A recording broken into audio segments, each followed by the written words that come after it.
100 शब्द प्रति minute start. श्रीमान, उस न्यायोचित मांग को स्वीकार करने की बजाय यह विधेयक सदन के सामने, दिल्ली की जनता के सामने रख दिया गया है।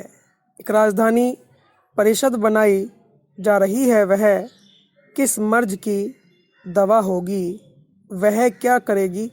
यह सफ़ेद हाथी किसके लिए खड़ा किया जा रहा है? यह न तो जनता की राजनीतिक आकांक्षाओं को पूरा करेगी, न जनता की कठिनाई को दूर करने में सहायता देगी। एक नई संस्था, एक नई सभा खोली जा रही है। कॉरपोरेशन मौजूद रहेगा। अब राजधानी परिषद बनेगी।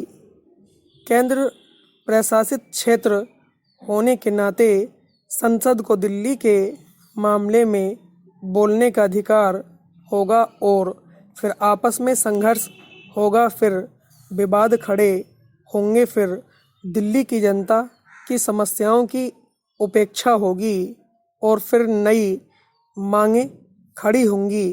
मुझे ऐसा लगता है कि सत्तारूढ़ दल के एक विशेष गुट को संतुष्ट करने के लिए यह मेट्रोपॉलिटन काउंसिल बनाई जा रही है। जो गुट विधानसभा मांगता है, शायद उसके संतुष्टिकरण के लिए यह राजधानी परिषद बनाई जा रही है। दिल्ली की जनता ऐसी राजधानी परिषद नहीं चाहती। भारतीय जनसंघ भी इस राजधानी परिषद के हक में नहीं।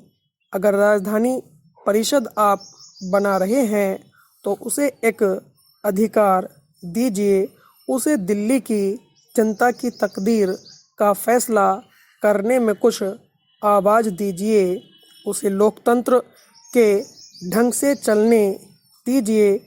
आपने प्रशासक को सर्वाधिकार सौंप दिए और अब राजधानी परिषद एक खिलौना मात्र बनकर रह जाएगी।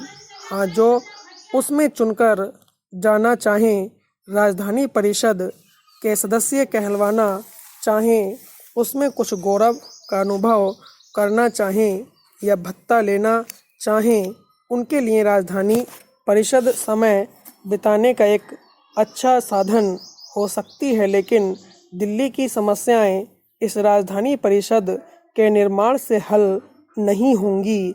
मुझे कभी कभी लगता है कि इस विधेयक के ऊपर एक व्यक्ति की या किसी गुट की छाया दिखाई दे रही है।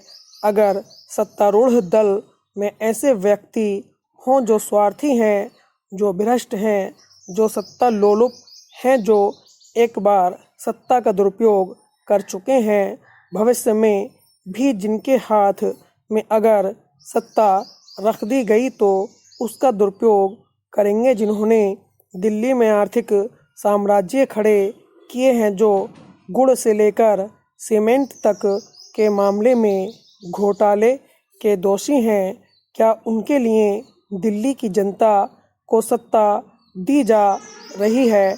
सत्तारूढ़ दल या केंद्रीय सरकार यह विचार कर सकती है।